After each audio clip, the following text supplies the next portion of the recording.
안녕하세요. 채태용TV 채태용입니다. 오늘은 에이프로젠 그룹 합병 분석 시즌 뻐입니다.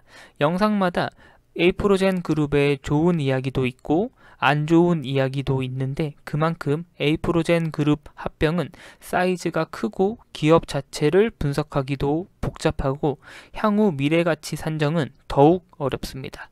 어쨌든 오늘은 많은 분들이 질문해 주셨던 합병이 되면 내 주식이 어떻게 되는 거냐, 그리고 합병 후 재상장되면 주식 가치 산정은 동시효과에서 어떻게 결정되는 거냐에 대한 내용을 첫 번째 주제로 말씀드릴 거고요.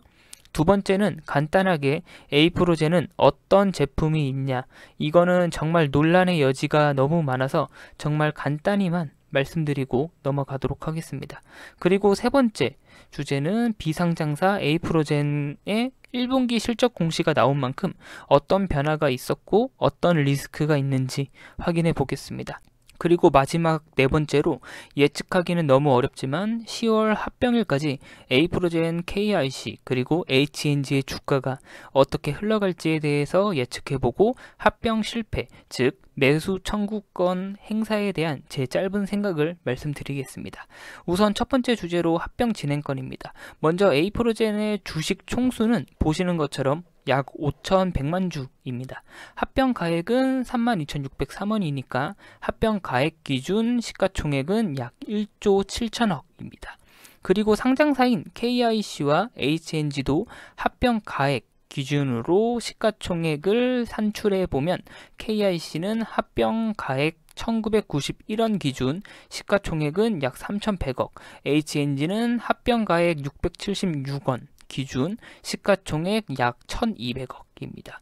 지금 말씀드리고 있는 건 합병 가액 기준입니다. 그래서 합병 가액 기준으로 에이프로젠 그룹 시가총액을 보면 에이프로젠 1조 7천억을 포함해서 상장사 2개 더하면 시가총액은 2조 1,300억이 됩니다. 그러면 현재 주가 기준으로 시가총액을 산출해 보겠습니다. 5월 27일 기준입니다. KIC는 4,842억, HNG는 1,724억입니다. 비상장사인 에이프로젠은 1주당, 그러니까 에이프로젠은 1주 갖고 있으면 KIC 주식을 16.37주 정도를 받습니다. 이를 기준으로 시가총액을 산출하면 비상장사인 에이프로젠의 시가총액만 2조 6,200억 수준입니다. 그래서 3개 기업 시가총액을 다 더하면 3조 2,766억이 됩니다. 본 화면을 깔끔하게 정리하면 이렇게 되고, 합병가액 기준과 현재 시가총액 기준으로 합병 후 시가총액을 비교해보면 계리율은 약 53% 정도 수준으로 나오고 있습니다. 지금 시장이 에이프로젠 그룹의 가치를 저평가인지 적정가인지 고평가로 평가하고 있는지는 아무도 모르죠. 어쨌든 지금 기준으로만 보면 53% 이상 고평가받고 있는 게 에이프로젠 그룹입니다. 정당성은 각자 판단하시기 바랍니다. 바이오시밀러는 이제 시작이다 라는 분들도 계시고, 바이오시밀러는 이미 외국에서도 치킨 게임이 시작됐다 라는 분도 계십니다.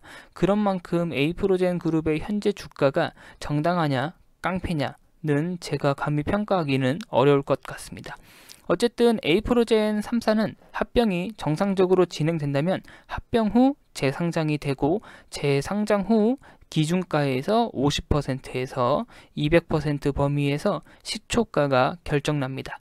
동시호가에서 시초가가 결정되고 난 다음에는 다른 주식들처럼 해당 시초가에서 플러스 마이너스 30%로 상한가, 하한가 기준이 결정됩니다. 그러니까 합병 후 기준가가 1,991원이라면 재상장 첫날 동시호가 시초가는 996원부터 3,980원 사이에서 결정되는 겁니다. 그러면 에이프로젠의 주요 제품을 알아보겠습니다. 두 제품이 가장 핵심입니다. 레미케이드와 허세틴. 레미케이드는 자가면역 질환 치료용 항체 바이오시밀러고 허셉틴은 유방암 치료용 항체 바이오시밀러입니다. 미국 판매 허가나 유럽 판매 허가에 따라 그 가치가 1조다 2조다 이러시는데 저는 감히 여기서는 평가하지 않겠습니다. 어쨌든 에이프로젠의 오송 공장이 준공되면서 에이프로젠은 바이오시밀러 국내 빅3가 됐다고 합니다.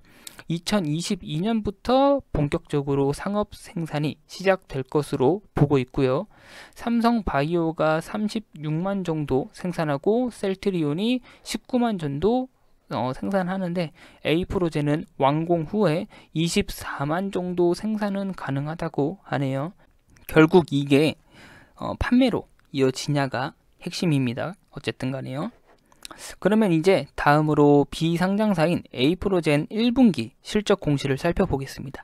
사실 현재 에이프로젠의 매출액과 영업이익 이런 잣대로 에이프로젠을 평가할 수는 없지만 그래도 간단히만 살펴보겠습니다. 매출액은 44억에서 90억으로 증가했고 영업손실은 90억 적자에서 140억으로 적자는 확대됐고 당기 순손실도 88억 적자에서 150억 적자로 확대됐습니다. 어차피 이 수치는 지금 당장은 큰 의미는 없습니다. 지금은 공장 증설하고 짓고 이러는데 투자하고 있는 단계니까요. 중요한 건 이제 유동자산과 유동부채인데 유동자산 보면 600억 유동자산에서 560억으로 40억 정도 줄었습니다. 현금성 자산이 186억으로 전분기 대비 40억 정도 줄어들었습니다. 유동부채가 1,500억 수준입니다. 어마무시하죠. 어쨌든 당기 차입금이 970억에서 1220억으로 250억 증가했습니다. 당기 차입금은 1년 안에 갚아야 되는 부채라서 위험한 부채죠. 당기 차입금이 현금성 자산보다 몇 배나 더 많으니까 만약에 상장사였으면 엄청나게 주가가 하락한 상태였을 겁니다. 하지만 당기 차입금의 내역을 보면 다 관계사입니다. 에이프로젠 HNG, 에이프로젠 KIC, 에이프로젠 제약에서 다 끌고 온 차입금이고요. 다 관계사라서 당기 차입금으로 분류된 차입금이긴 하지만 필요에 따라서 연장도 가능하긴 하지만 비상장사라서 가능한 상황이긴 합니다. 어쨌든 상장사의 유상증자를 통해서 비상장사에서 공장 짓고 설비 증설하고 투자하고 한 건데 이 결과가 긍정적일지 부정적일지는 향후 뚜껑을 까봐야 알 수 있을 것 같습니다. 그리고 전환사채 리스크도 살펴보면 현재 기준 약 200억 수준입니다. 향후 시가총액 대비 3%도 안 되는 수준이라서 큰 리스크까지는 아닙니다만 어쨌든 전환사채가 200억 정도 있고요. 이제 이게 HNG 일봉 차트입니다. 합병 공시로 상한가 펑펑 간 다음에 흘러내리고 있습니다. KIC 일봉 차트인데 마찬가지로 상한가 이후 줄곧 우하향 진행 중입니다. 다만 최근에 특허 공시를 2개나 냈습니다. 유방암 치료용 특허와 급성 백혈병 치료용 항체 특허입니다. 어쨌든 해당 공시들로 인해 주가는 아슬아슬하게 상승과 하락을 하면서 횡보 중입니다. 아마 10월 합병일까지는 이런 호재 공시와 호재 뉴스들이 꾸준히 정말 꾸준하게 나올 겁니다. 주가 하락을 방어하기 위해서죠. 왜냐하면 현재 에이프로젠은 합병을 위해선 적어도 합병가액 대비 10% 이상 주가가 놀고 있어야 됩니다. 매수 청구권이 300억 이상 초과하게 되면 합병 계약이 해지됩니다. 에이프로젠 HNG는 시가총액이 낮아서 300억 이상 매수 청구권이 나오기는 어렵습니다. 그러면 매수 청구권의 핵심은 에이프로젠 KIC고 비상장사 에이프로젠의 가치도 현재는 상장사인 KIC가 정하고 있기 때문에 어떻게든 KIC 주가를 합병가액 위에서 놀기는 할 겁니다. 그래서 제 짧은 생각으로는 아마 10월까지는 꾸준한 호재 공시와 호재 뉴스를 내보내면서 주가를 합병가액 위에서 놀게 할 겁니다. 그렇다고 합병 전까지 합병 가액과 합병 비율이 있기 때문에 슈팅이 나오기도 힘든 구조이긴 합니다. 10월 이후 그리고 향후 에이프로젠의 바이오 시밀러 포트폴리오에 따라서 주가는 결정될 겁니다. 그 평가는 시장에서 할 거고요. 이상이고 추가 소식들 있으면 바로바로 전달해 드리도록 하겠습니다. 구독과 좋아요 한 번씩만 부탁드리겠습니다. 감사합니다. 최태웅이었습니다.